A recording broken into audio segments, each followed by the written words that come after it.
తమిళ గీతానికే తొలి ప్రాధాన్యం. కేంద్రం ఆదేశాలపై విజయ్ ప్రభుత్వం సంచలన తీర్మానం. తమిళనాడులో అధికారిక కార్యక్రమాలపై కీలక తీర్మానం. ఇకపై మొదట రాష్ట్ర గీతం తమిళ తాయ్ వాల్తు అని ఆలపించాలి.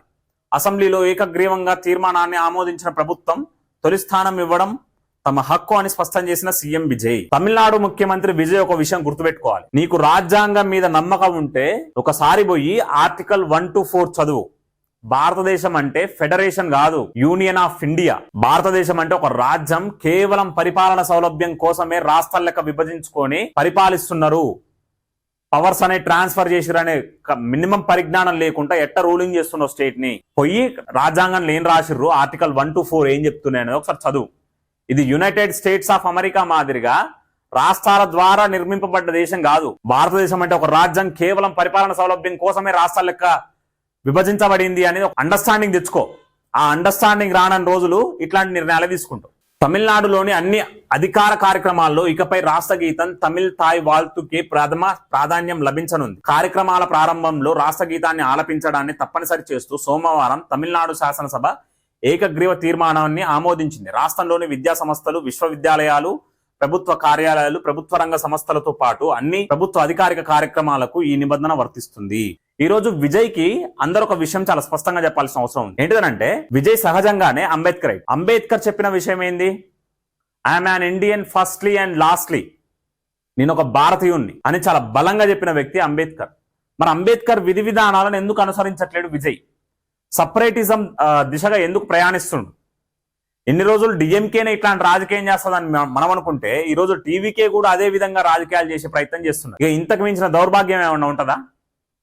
ఇప్పుడు ఏదైనా కార్యక్రమాన్ని చేపట్టే ముందు వందే మాతరం జనగణన ఆలపించిన తర్వాత, కార్యక్రమం ముగిసిన తర్వాత తప్పకుండా రాష్ట్ర గీతాన్ని ఆలపిస్తే తప్పేం లేదు. సాధారణంగా మనం చూసినది ఏంది, జనగణమనం పాడిన తర్వాత ఆ అసెంబ్లీ సెషన్ నడుస్తుంది. అసెంబ్లీ సెషన్ అయిపోయిన తర్వాత రాష్ట్ర గీతం అయిన జయ జయ హే తెలంగాణ ఆలపించి తర్వాత కార్యక్రమాన్ని ముగిస్తాం. అదేవిధంగా తమిళనాడులో కూడా ఏ కార్యక్రమం చేపట్టినా కూడా ముందుగా వందే మాతరాన్ని ఆలపించి ఆ తర్వాత జనగణమనను ఆలపించి కార్యక్రమాన్ని నిర్వహించి కార్యక్రమం పూర్తయిన తర్వాత తమిళనాడు గీతమైన తమిళ తాయ్ వాల్తీకు ఆలపిస్తే తప్పేం లేదు. అంతేగాని ఈరోజు నేషన్ ఫస్ట్ రీజియన్ నెక్స్ట్ అనుకోవాలి కానీ సపరేటిజం థాట్ తోటి దేశానికి ఎదురెళ్లడం, రాజ్యాంగానికి ఎదురెళ్లడం సరైన పద్ధతి కాదనేది మనకి ఇక్కడ చాలా స్పష్టంగా అర్థమవుతుంది.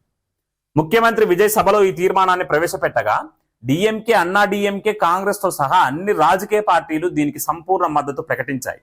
స్పీకర్ జేసీడి ప్రభాకర్ వాయిస్ ఓటు ద్వారా ఈ తీర్మానం ఏకగ్రీవంగా ఆమోదం పొందినట్లు వెల్లడించారు.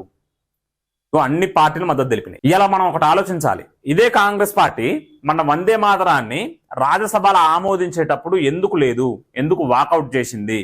కాంగ్రెస్ దానికి సమాధానం చెప్పాలి. స్వతంత్ర ఉద్యమం సమయంలో ఎంతో మంది కాంగ్రెస్ నాయకులు వందే మాతరం నినాదాలు చేసుకుంటా తుది శ్వాస విడిచిపెట్టారు. అలాంటి వ్యక్తుల ఆత్మశాంతి చేకూరకుండా ఈరోజు కాంగ్రెస్ అడుగడుగున దేశ విద్రోహ శక్తులకి సహకరిస్తుంది, దేశ వ్యతిరేక కార్యకలాపాలు చేస్తుంది. ఈ సందర్భంగా ముఖ్యమంత్రి విజయ్ మాట్లాడుతూ తమిళ భాష తమ రాష్ట్రానికి ప్రాణనాడి, భావోద్వేగం, అస్తిత్వం అని అభివర్ణించారు. తమిళం మన గర్వం, తమిళం మన శక్తి, తమిళం అన్న పదం యావత్ తమిళనాడును ఏకతాటిపైకి తెస్తుంది. భారత్ అన్న పదం యావత్ 140 కోట్ల మంది భారతీయులను ఏకతాటిపైకి తెస్తుంది. అదే భారతదేశంలో తమిళనాడు కూడా ఒక భాగం. ఇదే భారతదేశంలో తమిళనాడుకు సంబంధించిన 7 కోట్ల మంది కూడా భాగం. Nation first, region next. ఆ విషయాన్ని గుర్తుపెట్టుకోవాలి. ప్రతి ప్రాంతం వారికి వారి భాష పట్ల, వారి సంస్కృతి పట్ల గర్వం ఉండడం తప్పలేదు, గౌరవం ఉండడం కూడా తప్పలేదు, ప్రేమాభిమానాలు ఉండడం కూడా తప్పలేదు. అంతేగాని నేషన్ ని డామినేట్ చేయకూడదు. ఆ విషయం, ఆ స్పృహ లేకుండా ఈ రోజు విజయ్ తెస్తున్న తీర్మానాలు ఏవైతే ఉన్నాయో ఇవి చాలా వ్యతిరేకించదగ్గ విషయాలు కూడా అని ప్రతి ఒక్కరు గుర్తుపెట్టుకోవాలి. తమిళ్ తాయ్ వాల్తుకు రాష్ట్రంలో ప్రథమ స్థానం ఉండాలి, దానికి అగ్రపీఠం వేయడం మా హక్కు అని ఆయన స్పష్టం చేశారు. విజయ్, నీకు రాజ్యాంగం గురించి అవగాహన ఉంటే ఇట్లాంటి మాటలు మాట్లాడు.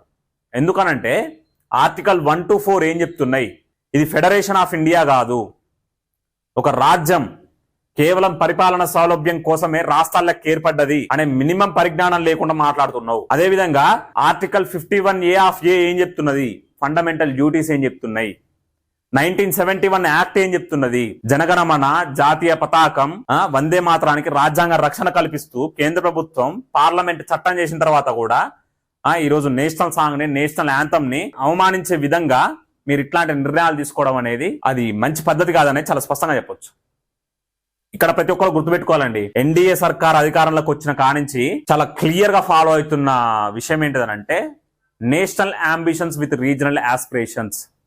ప్రాంతాలు రాష్ట్రాల అభివృద్ధి అయితేనే దేశం కలలుగానే ఏదైతే నెంబర్ 1 స్థాయి ఉందో ఆ స్థానానికి రీచ్ అవుతామని నరేంద్ర మోదీ గారు తరచుగా చెప్తున్నారు.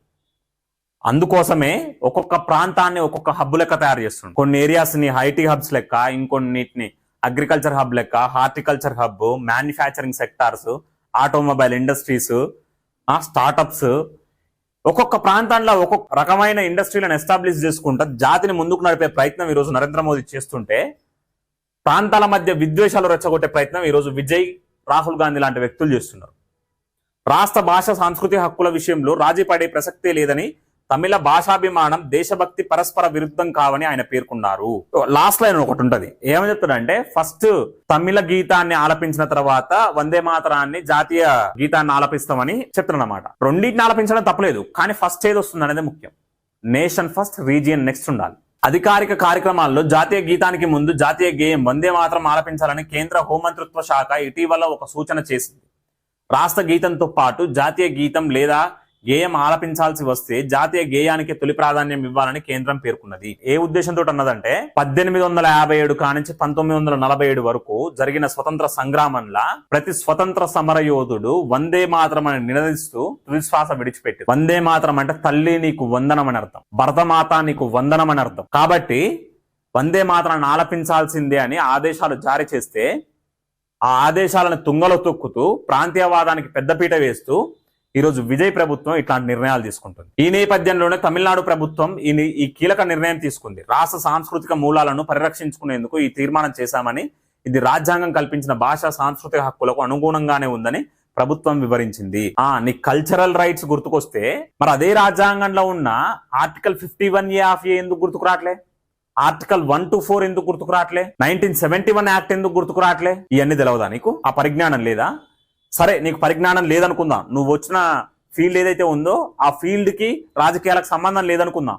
సంబంధం లేనప్పుడు ఎక్స్పర్ట్స్ ఉన్నారు కదా, డిస్ట్రిక్ట్ మెజిస్ట్రేట్స్ ఉన్నారు, పర్సనల్ సెక్రటరీ ఉంటాడు, చీఫ్ సెక్రటరీ ఉంటాడు, వాళ్ళ అభిప్రాయాలు తీసుకోవచ్చు కదా. వాళ్ళందరికీ రాజ్యాంగం మీద పూర్తి పట్టుంటది కదా, మరి వాళ్ళ అభిప్రాయాలు తీసుకోవాల్సి ఉండే. ఈ నూతన తీర్మానంతో కార్యక్రమాల ప్రారంభంలో రాష్ట్ర గీతం, ముగింపులో జాతీయ గీతం ఆలపించే సంప్రదాయం ఇకపై చట్టబద్ధంగా అమలు కానుంది. ఇలా ఎలాంటి సంస్కృతికి ఈ రోజు విజయ్ ఒడిగడుతుండు? ప్రాంతీయవాదాన్ని ముందు పెట్టి జాతీయవాదాన్ని తర్వాత ఆలపించాలంటాడా? నిజంగా సిగ్గుచేటు. ఇట్లాంటి వ్యక్తులు ముఖ్యమంత్రులైనందుకు, ప్రజలు వీళ్ళని ఎన్నుకుంటున్నందుకు బాధపడాల్సిన అవసరం అయితే ఉంది ఈరోజు ప్రజలు.